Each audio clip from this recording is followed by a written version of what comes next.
Bringing you the very latest from across the nation and around the world, this is your Primetime News Bulletin. I'm Shane Silva. And I'm Punshani Edrusinga. Let's start off with a look at your headlines. President Mahinda Rajapaksa leaves for India.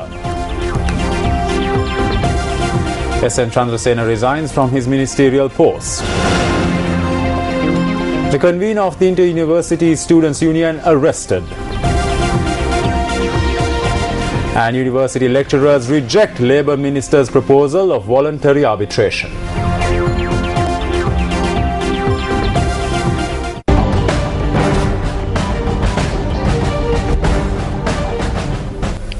President Mahinda Rajapaksa left for India this evening. Now, the main purpose of his visit is to lay the foundation stone for the International Buddhist University in Sangchi. Presidential Media Coordinating Secretary Vijayananda Herath stated that the president is visiting India following an invitation extended by the Indian government to lay the foundation stone for the International Buddhist University. Vijayananda Herath added that the president is also scheduled to meet the Indian Prime Minister and President during his visit. He added that the recent harassment of a group of Sri Lankan pilgrims in the southern Indian state of Tamil Nadu will also come up for discussion.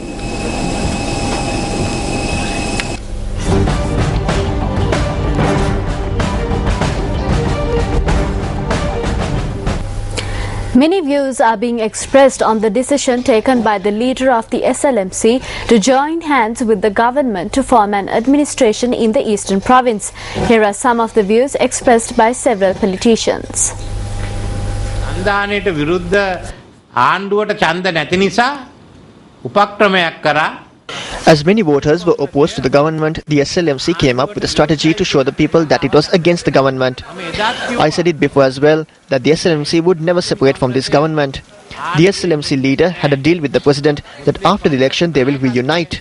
The SLMC had to choose between two things, the destruction of mosques or safeguarding their ministerial posts. I knew that they would go for the second option. They never wanted a chief minister from their party. They betrayed countless youth in the eastern province. මම දැනග හිටියා දෙවනි විකල්පයට යන්න කියලා. කිසි දවසක එයාට මුස්ලිම් තමන්ගේ පක්ෂයෙන් මහමැතිවරයෙක් උමනා වුණේ නැහැ. නැගෙනහිර තරුණයෝ ගණනාවක් මුලා කරා. Just like quoting the price of a goat, a cow, or for that matter a chicken, Hakim has quoted his price, which is the number of ministerial portfolios. What is this brand of politics? Isn't this what should be eradicated from this country? Why did he upset the whole system and even resort to communalism to arouse the Muslims? For what purpose did he do all that? Wasn't it to obtain two ministerial posts?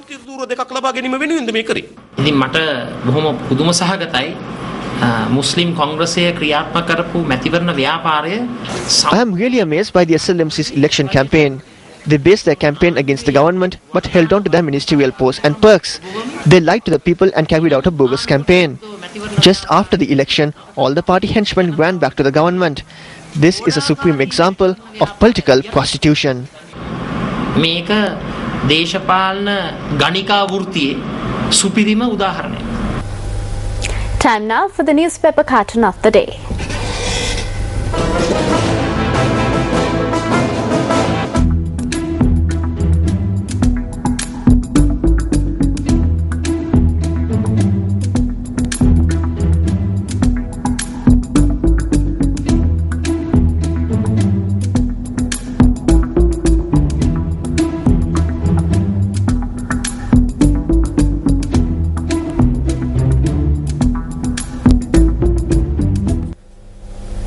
Minister of Labour Gamini Lokuge says that he sent a letter to the university teachers inviting them to agree to a process of voluntary arbitration with regard to their issues.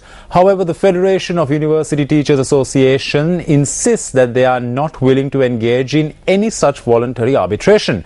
Meanwhile, the Inter-University Students' Federation conducted a protest today calling on officials to solve the issue of the university lecturers as well as the issues of the university non-academic staff.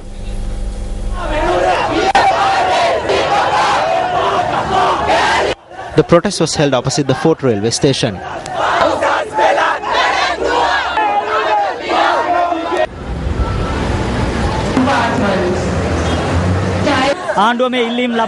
By not granting these demands, the government is taking the country's education system towards destruction. We commence this protest as the Inter-University Students Federation is against this. Thereafter, the university students commenced a Satyagraha campaign opposite the 4th railway station.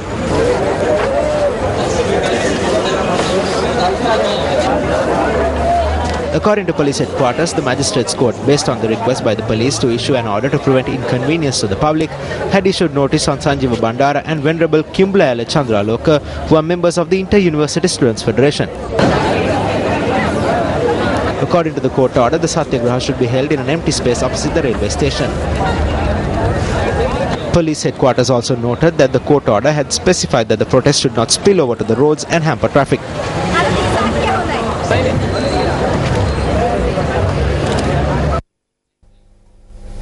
In the meantime, Minister Mervyn Silva charges that the Federation of University Teachers Association and its chairman are bowing down to foreign forces and destroying the youth in the country. He made this allegation during a function at the Sri Sambodhi Viharaya in Vattala today.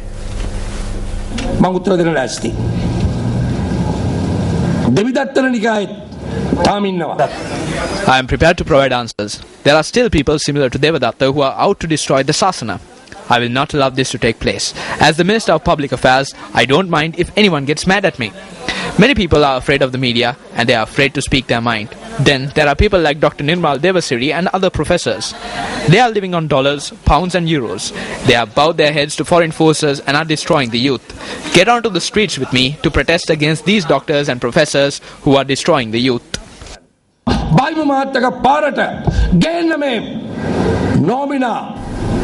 මේකට විනාශ කරන විදේශ බලවේගවලට උල්බන්දන් දෙන මේ වගේ ආචාර්ය මාචාර්යලා ඒක මම කියන්න ඕන. And we now go in for a short commercial break. Stay with News First, we'll be right back.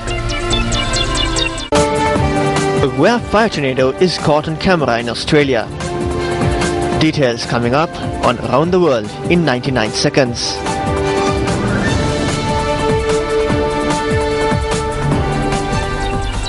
Welcome back to the news. The Colombo Magistrate Court Lawyers Association says that they will defeat the proposal that is to be brought before the Bar Council meeting tomorrow with regard to appointing attorneys as judges to the Supreme Court, Court of Appeal and the High Courts. Now, these sentiments were expressed during a media briefing convened in the Colombo Magistrates Court premises today. Colombo Law Society magin me pavatina kramavediya. While the present system is in place, the Colombo Law Society has made requests to the Bar Association to appoint lawyers to the High Court, Appeal Court and the Supreme Court. This is now taking place. We had an issue because this was brought up suddenly. Knowingly or unknowingly, we brought forth a proposal and now this proposal has been defeated and the main organisation has been told not to go ahead.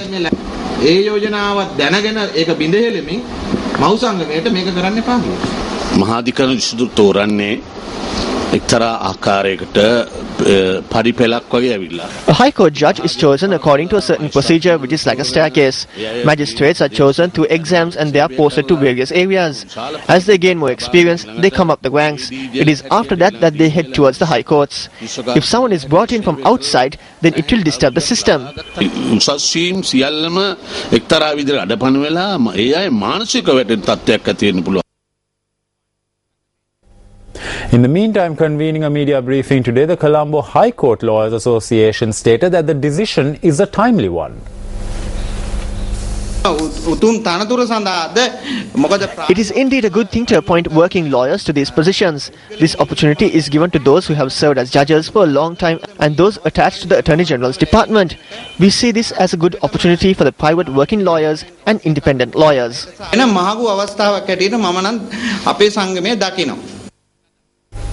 And up next is a look at Action TV.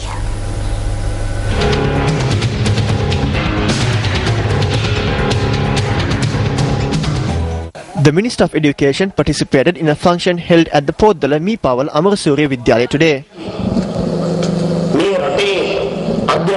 We are committed to protecting the free education in this country, even though they complain that there are mistakes in the question papers.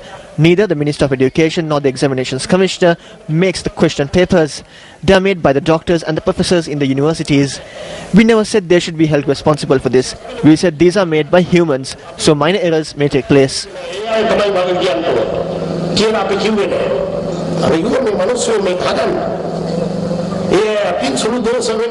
As the subject minister, Minister of Education participating in such functions which showcase the talents of the school children should be appreciated, and he has a right to participate in such events as well. However, it is important to take into consideration the background in which the minister participated in this function, which was held at the Meepawala Amarasurya Vidyalaya.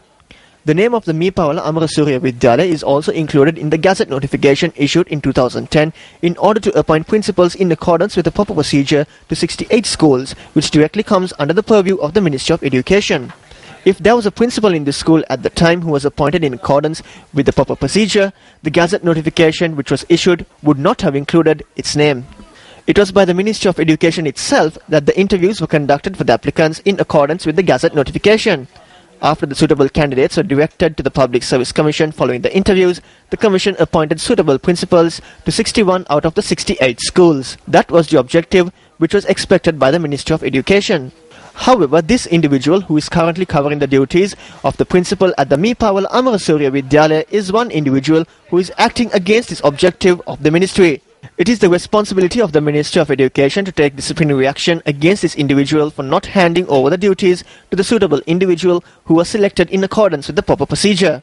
In such a backdrop, through the participation of the minister in the functions held at the school, possibility stands for unqualified individuals to disregard the decisions made with regard to the education sector by the Public Service Commission, which is established in order to maintain good governance.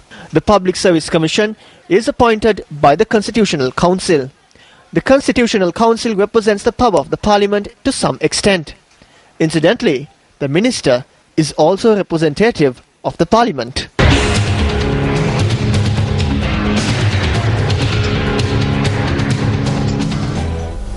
The topic of investing money from the EPF in the Colombo Stock Exchange was taken up in Parliament today. UNP parliamentarian Dr. Harsha De Silva raised a question in this regard, and in response, Deputy Minister of Finance Geethanjana Gunawardena stated that he needed more time to answer the query. We have sought legal advice regarding the issue. We have received it, and we will be able to resolve the issue within 2 months. මේ හොඳයි. ගරු කතානායකතුමනි මෙහෙම කරන්න දෙන්න මොකක්ද කරු කතානායකතුමනි? ඔව් අධිකරණයක් කියන ප්‍රශ්නයක් අහනවා. බුරා නිශ්ශබ්ද වෙන්න. හොඳයි. අදාළ නැහැ මේ ප්‍රශ්නේ. මේ ප්‍රශ්නේ අහලා තියෙන්නේ අර්ථ සාධකරණ. හොඳයි. මේ ප්‍රශ්නයක් නැහැ මෙතන. හොඳයි කමන්නේ. දැන් ප්‍රශ්න වලට I can tell you more clearly as to why he found it difficult to answer this question. They are not answering this question due to various clashes taking place at the Colombo Stock Exchange. We all know that 2 chairpersons of the SEC have resigned within the past year.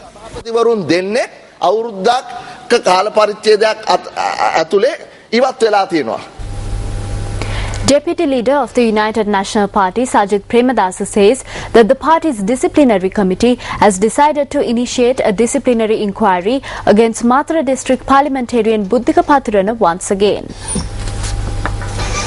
I have been made to understand that the disciplinary committee of the United National Party has initiated disciplinary proceedings once again against Honorable Buddhika Pathurana of Mathura District. I think this is a highly inappropriate course of action. In fact, the priority of our party should be to initiate action against this present administration, which has embarked on policies that are inimical to the interests of the people of Sri Lanka. So I urge that these inappropriate steps that the disciplinary committee has initiated be stopped instantaneously.